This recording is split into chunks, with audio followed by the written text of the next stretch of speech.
Well, hi again, everybody. This is another episode of 100 Yards of Football. I'm Brian LeBel. I've got Joey Clinkscales with me. I got Vincent Turner. And today we're going to do another episode, another edition of our prospect profile show. A lot of edge guys, right? That seems to be a position that's talked about a lot. Today we're going to talk about Derrick Moore, who's an edge or defensive end, depending on how you want to classify him. I know Joey's going to kind of break that down for us a little bit, but he's out of Michigan. He played there all 4 years. Had a really good 2025 campaign. I think he had 10 sacks, double digits, which almost doubled his output on his career. Kind of came onto the scene. Joey, this is you talked about earlier. It's a very interesting guy, right? It's an interesting breakdown. When you characterize him, you mentioned beforehand, we were talking about it before the show, putting him in a box. What is it that you see with Derrick Moore when you watch him play? Is there anything that scares you? Anything that excites you? When just is there a specific fit? Because you mentioned not knowing exactly where to put him, but what do you see when you break down film on Derrick Moore? Well, when I broke down film on Derrick Moore, I saw a player that I saw some inconsistencies in his play. Some of it was effort, some of it was other things, but I saw some inconsistency in his play. I didn't see a special athlete. And I know he had 10 sacks this year. I watched the Michigan State game versus a freshman first-year starter, and I know he had 2 or 3 sacks that game. I saw another game where he was versus a young guy, and he had a couple sacks that game. But in the games that mattered, I saw some short area bursts on games when they did TE stunts where he could come underneath and he showed a burst to the quarterback, and he got a lot of pressures that way. He was active with his hands a lot of the times. But when I say in a box, he's one of the guys that, an example, at Indy, they will work him out at both defensive line and linebacker because he's a tweener. That size and weight kind of makes him a tweener. And they list him at end at Michigan, but he's really, in my opinion, in the National Football League, he's a 34, and when I'm talking about defense, 3 down linemen, 4 linebackers. He's a 34 Sam linebacker. And what that is he'll be mostly on the line of scrimmage. He'll be able to rush from the line of scrimmage. He'll be able to drop in space in short areas only. But that's the thing you don't see a lot of at Michigan, him dropping, because I don't think he's that type athlete to be really effective in space. Now, those are the kind of things that in the drills at Indy, they'll find out. In the personal workouts at Michigan, the pro days, they'll find out if he can play in space because, again, he's a tweener. He's a Sam linebacker size, and I think a 34 team will want to do that with him because they can also put him on the field and he can rush the passer from a Sam linebacker position. But as a football player, I didn't really see an explosive player. I saw a player that played hard in spurts. He wasn't really twitchy at times, but you did see some hard play at times. I thought his effort was good, especially when he had a tight end to his side and he was able to dominate the tight end as a rusher. He did do that versus tackles at times, mostly on the right side versus the right tackle than the left tackle.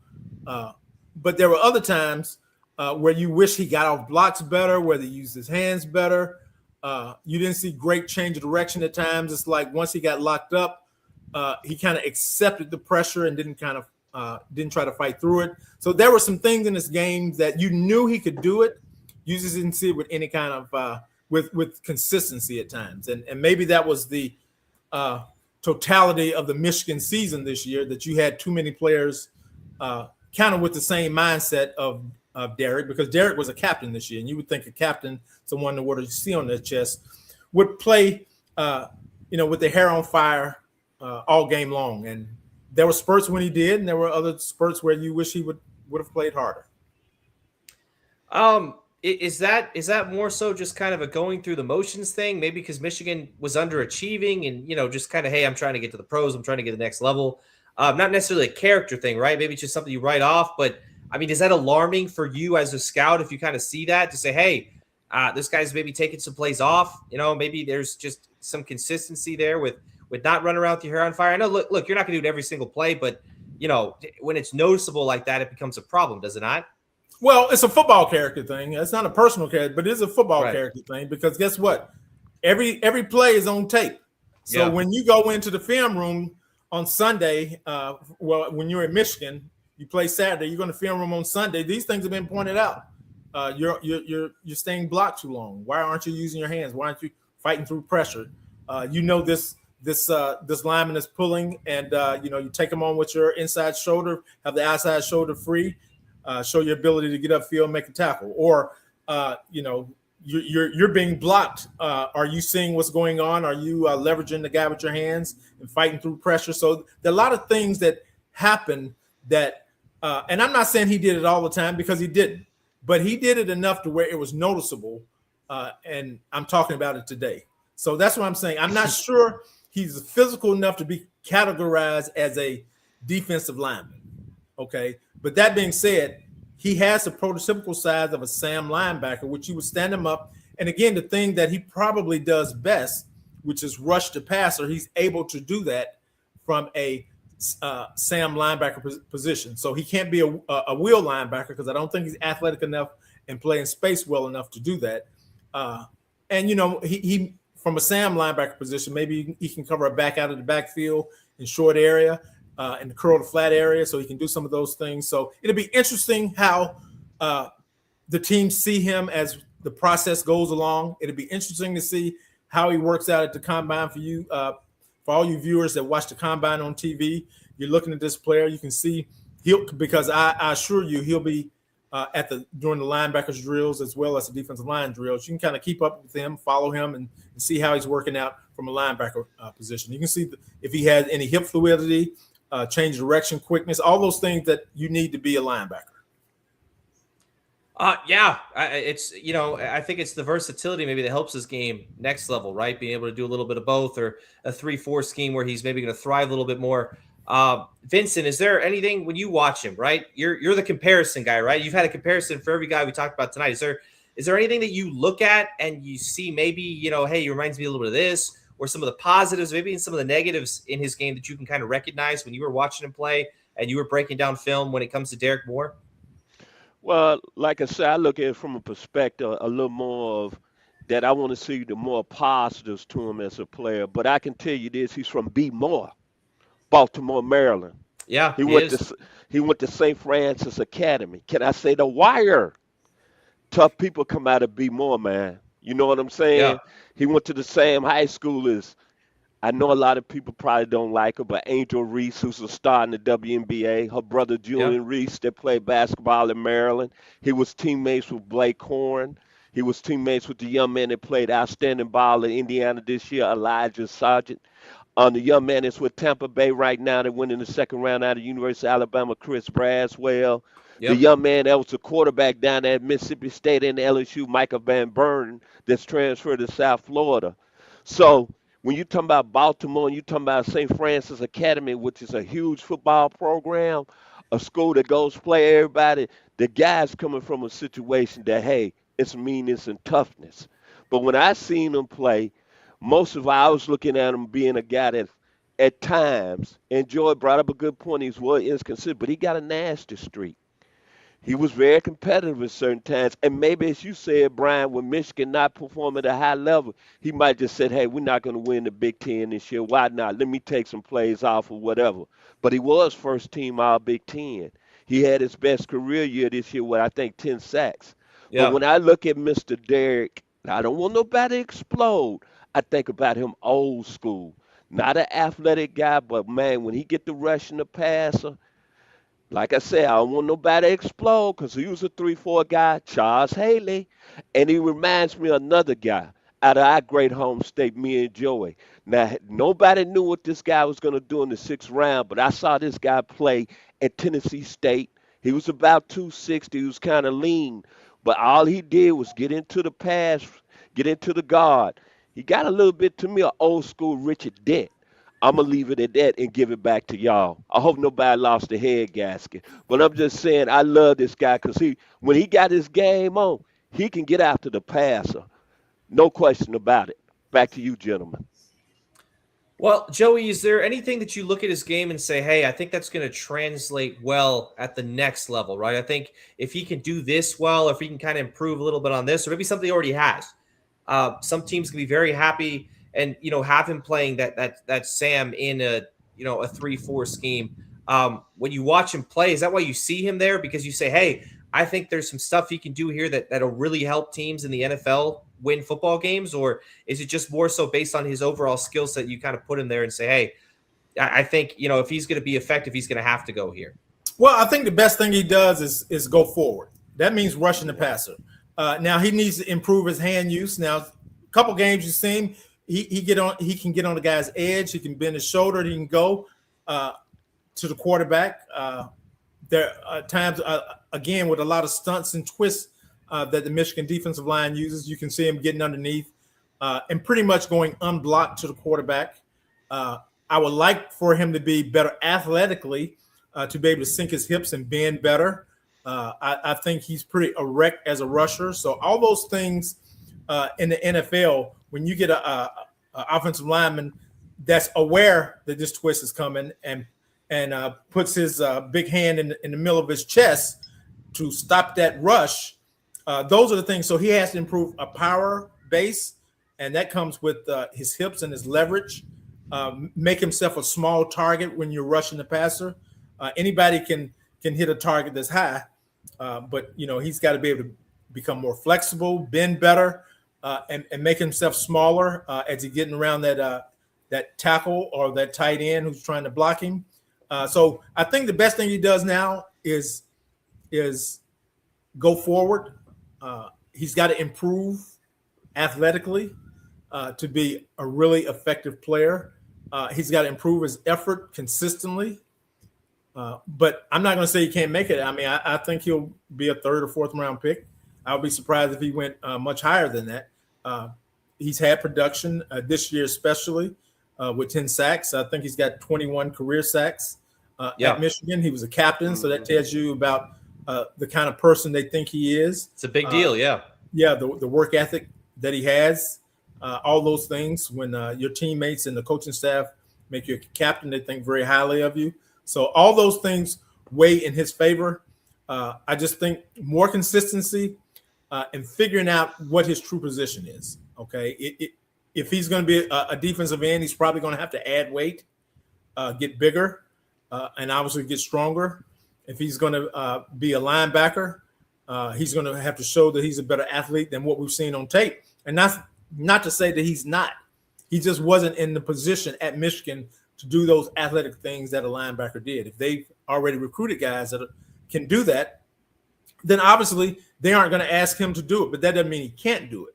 That just means in the scheme that he was in, he was not asked to do that. So that's why these workouts, the combine, the workouts are really important for a guy like this because he's a tweener. So now you can find out what kind of athlete he is. And if he's a really good athlete, then guess what? That Sam linebacker position would be perfect for him, because now his flexibility in a scheme is a lot more apparent than it would be if he was just an edge guy. Okay, right. He can only do one thing, which is rush the passer. If he can play in space, then his value becomes greater. And if you see this guy picked in the 2nd round, I'm gonna say 2nd round, then you know that he probably worked out pretty good, and he has shown that he can play in space.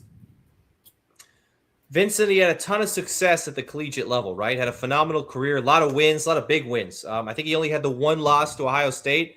I think he could probably go back and wish that's probably the only thing he could erase, right? They get rid of. But, any final thoughts here on Derrick Moore? Is there anything that you look at and you say, okay, maybe it wasn't great now, or it's going to improve, and maybe just, the leadership? Joey mentioned the C on his chest, right? That's a big deal at a school like Michigan. But then you have kind of the tape where it says maybe he's taking some plays off, maybe there's some knocks on him. But are there any final thoughts, any positives, any negatives you have with Derrick Moore? Before we wrap things up and let go for the night. I got all positives about Mr. Moore because I love him as a football player. Nothing negative. You never have anything negative to say about anybody, do you? Because when I look at him a guy that can really, if, like Mr. Clinkscales said, right system, he improves a little bit. I think he can be a really good football player. See, they said the same thing about a young man that I know his family personally here in Atlanta, Georgia, when he came out and been a fifth-round pick out of Alabama A&M. I think Mr. Clinkscales know what I'm talking about. Went to McNair High School, and he ended up being pretty good playing opposite of Dwight Freeney. And he rushed the passer pretty good. Robert Mathis. Yeah. You see what I'm saying? And then when I look at him, he reminds me of a player that got off in the Super Bowl, came out of Auburn. And I'm looking at it right now. This guy, he pushed Will Campbell and the other tackle back into Drake May's face. Reminds me a lot of Derrick Hall out of the War Eagle, the University of Auburn, that had two sacks and a forced fumble. He did, yeah. I'm telling you, if the gentleman like Mr. Clinkscales said, if he can improve a little bit athletically, and I think we got to look at the C on his chest. You don't get elected captain at the University of Michigan if they don't have respect for you. We're talking about the big house. We're talking about the house that not Desmond Howard built, Tom Harmon. Back to you, Mr. LeBel. Yeah, it's a tremendous compliment, right? A lot of history there. You know, a lot of success, right? The last year kind of an anomaly for them, but man, they did a lot of winning when Derrick Moore was there. Joey, is there any final thoughts? Anything that we didn't say that you want to mention with Derrick Moore? You think we kind of wrapped up everything and we went over everything that we need to? No, when you're looking at a prospect, it's like a puzzle. You're putting a puzzle together. I mean, you want to know as much as you can about them. And I talk to people all the time is, you know, if you're an NFL executive, general manager or whatever, it's almost like stock trading. You want to know as much about this stock as possible. Mm-hmm. That's where the combine comes in. You figure out what kind of health he's in. The physicals are the most important thing. Then you talk about the interviews. You want to know what kind of football guy you're getting, what kind of person he is, what is his football acumen, how smart is he? So you want to figure out as much about a person you can find out. And then whatever value you put on this player is where you decide you're going to draft a player. Some people value some things more than other people.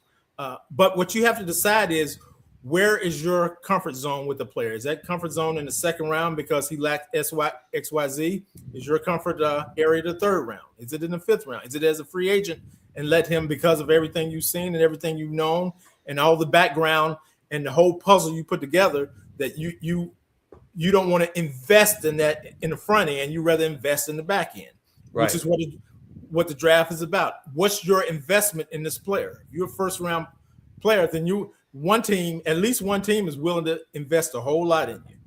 Okay. Yep. So where is your investment in this stock called Derrick Moore? That's what the draft is about.